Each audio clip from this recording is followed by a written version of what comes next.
que recibe y no puede convertirla en un comportamiento armonioso y adecuado. Esa enfermedad, que es una enfermedad, es un trastorno, digamos, es un trastorno nervioso, anímico, emocional, existencial, es una plaga en el mundo moderno, es una epidemia en el mundo moderno. Y todos los que estamos viviendo en una ciudad, los que conducimos en una ciudad como Quito, por ejemplo, estamos afectados de un cierto grado de estrés. Ahora bien, la percepción y el enfoque que tenemos desde el MBTV o mindfulness basado en la tradición budista es distinto del enfoque que se está teniendo hoy día sobre el mindfulness y su función en la reducción de estrés. Porque, ¿por qué caemos en un estado de estrés? Porque somos organismos disfuncionales, somos enfermos por naturaleza. Muchas veces las grandes corporaciones organizan cursos de mindfulness para sus empleados porque sienten que están estresados y quieren que se estresen, que se tranquilicen, que se calmen, que sean felices y que produzcan más y mejor. Entonces se utiliza las técnicas del mindfulness para adiestrar a los empleados como si la responsabilidad fuera individual, solo de los empleados. Como si los empleados se estresaran ellos por gusto o porque son torpes y no saben hacer de otra manera. Y muchas veces yo digo, ¿no sería mejor reducir la jornada laboral? ¿No sería mejor aumentar los salarios? ¿No sería mejor aumentar la calidad de los puestos de trabajo, los derechos sociales, el tiempo para los padres y madres para cuidar a su familia? Tal vez eso desestresaría a los empleados, ¿no? Pero nadie se plantea medidas y cambios sociales y estructurales. Nadie aplica, o muy poca gente aplica el análisis al sistema, sino que recarga la responsabilidad en el individuo, de nuevo. Y yo no estoy de acuerdo con esto. Es cierto, por otra parte, que una de las causas del estrés es porque nos estamos volviendo insaciables. Y esto tampoco se analiza en el mindfulness convencional. ¿Qué significa esto? Las sociedades anteriores a la revolución industrial, anteriores a la era tecnológica, eran sociedades más tranquilas, donde había un ritmo más tranquilo. No había estrés, por lo general. No había estrés. ¿Por qué? Porque en cierta medida cada uno se conformaba con lo que tenía. Había una autosatisfacción, incluso en la pobreza, incluso en la carencia, había un estado de aceptación. Hoy día, a través del engranaje de la sociedad de producción y de consumo, a través de la publicidad, se nos incita continuamente a desear, a desear, a desear y a desear. De hecho, se nos ordeña como a vacas, se nos estimula con el deseo de consumir, y es nuestro deseo de consumir lo que pone en marcha la rueda de la producción y del consumo, porque si nosotros no quisiéramos consumir, ¿de qué serviría la producción? ¿Quién la iba a consumir? Esto quiere decir que hoy día nunca tenemos suficiente, porque nos han vacunado con un virus, que es el virus siempre más y más y más y más y más, y no encontrar satisfacción nunca. Esto causa estrés. Igual que causa estrés la explotación en granja de las gallinas y de los pollos que nos comemos, que los encierran en espacios muy reducidos y se les somete a una tensión. Muchos mueren de infarto, de hecho, antes de ser sacrificado para el consumo. Entonces, hay algo en el sistema actual que produce estrés en las personas. Entonces, la solución no es solo tratar a las personas para que no tengan estrés, sino hay que tratar al sistema mismo para que no provoque ni cause estrés en las personas. Hay una parte de responsabilidad individual. Cada uno de nosotros debe asumir una responsabilidad individual. Por ejemplo, como nosotros vamos a adoptar un sistema de vida basada en la simplicidad voluntaria. Más no es, puede ser mucho mejor. Si necesitamos menos, tenemos que vender menos tiempo de trabajo para conseguir dinero, el poder adquisitivo que nos va a permitir adquirir lo que deseamos.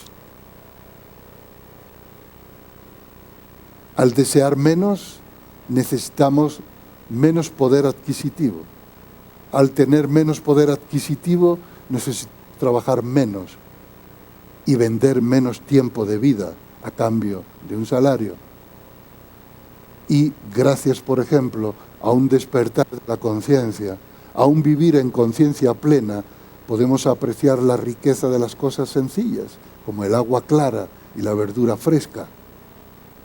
Y podemos aprender a encontrar felicidad y a contentarnos con cosas muy simples, como nuestra propia respiración, como nuestro cuerpo caminando por la naturaleza, como la contemplación del cielo, de la tierra, de las bellezas naturales que ya están ahí y que no hay que pagar ninguna tasa especial para contemplarlas o apreciarlas. Y así podríamos simplificar nuestra vida y podríamos reducir nuestro estrés y no vivir con la lengua fuera continuamente, como los galgos que corren en las carreras de galgos detrás de las liebres. ¿Entendéis lo que quiero decir? Eso es. ¿Alguna otra pregunta, por favor? También le expreso mi gratitud por habernos enseñado esta noche muchas cosas. Yo quería preguntarle, cuando no es posible lograr el propio bien, por ejemplo, por estar con una enfermedad crónica, con una enfermedad terminal, ¿cómo se puede aplicar la conciencia plena para, a pesar de todo, estar bien? La atención plena se aplica especialmente a situaciones de dolor crónico, mejorando mucho la situación. Uno de los principios es la aceptación. El principio básico es la aceptación. El Buda enseñó que el dolor forma parte de nuestra existencia, forma parte ineludible de nuestra existencia, al mismo título que el placer. No hay dolor sin placer, no hay placer sin dolor. Y todos estamos expuestos a alguna forma de dolor a lo largo de nuestra vida. También enseñó que hay un dolor que es evitable. El dolor que surge de nuestra propia ignorancia. Cuando hacemos cosas que van a generarnos dolor debido a nuestra ignorancia. O cuando le generamos dolor a los demás debido a nuestra ignorancia. Este dolor evitable debemos hacer todo lo posible por evitarlo, tomando conciencia y viviendo más conscientemente. Después, hay otra forma de dolor que es inevitable. Este dolor no hay más que aceptar. Cuando se acepta, cuando quitamos una carga determinada, una carga mental y emocional del dolor, que es inevitable, el dolor inevitable, la intensidad y el desgaste de este dolor disminuye. Entonces, la aceptación, el aprendizaje del enfoque de la atención sobre la respiración, por ejemplo, nos permite metabolizar el dolor de otra forma. Se ha demostrado en investigaciones en los últimos años en Inglaterra, en Londres, sobre comunidades Zen, que los practicantes de meditación Zen de larga data tienen un umbral de dolor mucho más amplio que una población normal que no ha tenido este entrenamiento. ¿Qué quiere decir el umbral del dolor más amplio? Pues que hay una capacidad de integrar una cierta intensidad y cantidad de dolor mucho mayor, sin que eso llegue a afectar o a desestabilizar psicológicamente. También, gracias a la atención plena, aprendemos a distinguir lo que es la pura experiencia de dolor físico de la reconstrucción mental y emocional de ese dolor físico. Muchas veces el dolor físico constituye solo el 20% de nuestra experiencia dolorosa, mientras que el 80% es la rumiación, la manera como procesamos esa experiencia de dolor físico.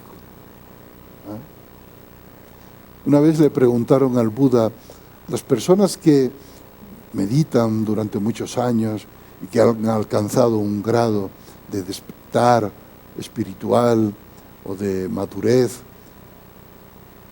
¿experimentan dolor? ¿Sufren? Y el Buda le dijo, por supuesto que sí. Las personas que meditan de muchos años también sienten dolor. Y entonces dijo su interlocutor, ¿cuál es la diferencia con una persona que no ha meditado nunca? Y el Buda le dijo, cuando un meditador de larga data tiene una experiencia dolorosa, física o emocional, es plenamente consciente de que está teniendo una experiencia dolorosa, la reconoce como una experiencia dolorosa y la acepta como una experiencia dolorosa. Y esto es como si recibiera el impacto de una flecha, de un flechazo. ¡Fa! ¡Ay! Esto duele. Es dolor. Sin embargo, cuando una persona no entrenada en meditación experimenta una sensación dolorosa, es como si recibiera un flechazo y después un doble flechazo. Dos flechazos, porque al experimentar la sensación dolorosa inicial empieza a decir, ¡ay! Pobre de mí, cuánto me duele. Soy el único que sufro. Nadie sufre tanto como yo. ¿Por qué yo? ¿Qué he hecho de malo? ¿Por qué me ha tocado a mí? ¿Será que me lo merezco? Y toda esa rumiación mental y elaboración mental hace que el dolor se multiplique exponencialmente. Si gracias a la atención plena y a la conciencia plena podemos prescindir de esa rumiación mental, nos resulta mucho más fácil integrar y aceptar la parte física, el dolor puramente físico. Y esto no es una teoría que lo diga yo, sino es algo que se está practicando en hospitales, se está practicando en consultas clínicas, la aplicación del mindfulness para casos de dolor crónico con excelentes resultados. ¿Alguna otra pregunta? Por aquí. Muchas gracias, maestro, por sus enseñanzas. Tengo una duda a propósito de esta propuesta. ¿Puede hablar un poco más fuerte, por favor? Tengo una duda a propósito de esta propuesta, ¿y se me escucha? A propósito de esta propuesta del mindfulness, la duda que tengo es que históricamente las psicologías occidentales han utilizado los símbolos o digamos la disciplina espiritual de Oriente, pero a través de este proceso de occidentalización se han terminado por banalizar como sus bases, ¿no? Entonces mi duda es si este abordaje desde la plena conciencia hacia Occidente también implica, por ejemplo, una revolución radical psicológica, un despertar de conciencia, por ejemplo, a propósito del del abstenerse de matar animales y de una serie de prácticas importantísimas en la disciplina de Oriente, ¿no? Entonces, un poco este tema de la banalización quizás de prácticas orientales que llegan a Occidente, terminan siendo cooptadas por el capitalismo para lidiar con cosas que produce el capitalismo como el estrés y todo esto, pero termina por banalizarse o desacralizarse aquello fundamental, ¿no? Como la esencia. Sí, y yo comprendo lo que dices y tienes toda la razón del mundo en estar preocupado, yo también lo estoy, ¿no? Pero eso no quita que no haya que arriesgarse y avanzar, ¿no? Es como cuando acaba de nacer un recién nacido y uno dice, pues no se va a llegar adulto. Igual, no.